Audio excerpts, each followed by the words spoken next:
À l'occasion de la Journée mondiale de l'audition, nous avons rencontré Naomi Fichet, formatrice en anglais, qui a accompagné Thomas, un apprenant malentendant, dans son parcours d'apprentissage grâce à la lecture labiale. Naomi, peux-tu nous parler de ton expérience avec Thomas? Bonjour Anne. Quand j'ai commencé à travailler avec Thomas, je savais que ce serait un défi enrichissant. Il souhaitait améliorer son anglais pour son travail et sa surdité ne devrait pas être un obstacle. Nous avons donc adopté la méthode d'enseignant en utilisant principalement la lecture labiale. D'accord. Quelles adaptations as-tu mises en place? La lecture labiale demande une attention particulière.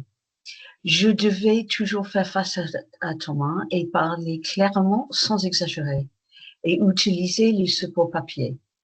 Je notais le vocabulaire sur un papier comme un cours classique afin de lui permettre d'améliorer son autonomie en anglais. Nous avons également développé un système de signaux visuels pour la prononciation, le ton, par exemple le passé, le futur, etc.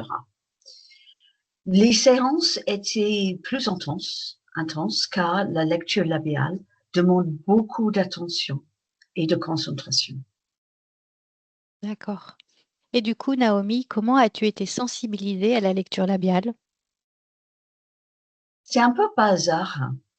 Il y a 5 ans, un premier prénom qui était malentendant, j'ai appris de prononcer et bien articuler.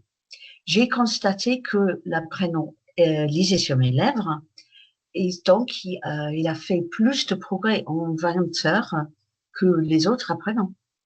D'accord. Et concrètement, quels étaient les résultats? Le progrès de Thomas en était remarquable. Non seulement il a atteint ses objectifs linguistiques, mais cette expérience lui a renforcé sa confiance en lui et sa capacité à parler anglais. C'est la preuve que l'apprentissage des langues peut être accessible à tous avec des bonnes adaptations. D'accord. Et quel message tu souhaiterais faire passer?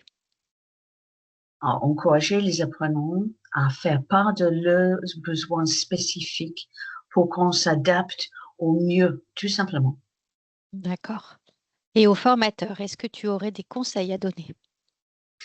N'ayez pas d'appréhension d'accueillir des apprenants malentendants. Formez-vous à la lecture labiale. Recherchez des ressources et surtout écoutez les besoins de votre apprenant. Chaque personne est différente et c'est en travaillant ensemble qu'on trouve les meilleures solutions. Merci beaucoup, Naomi. Merci Anne.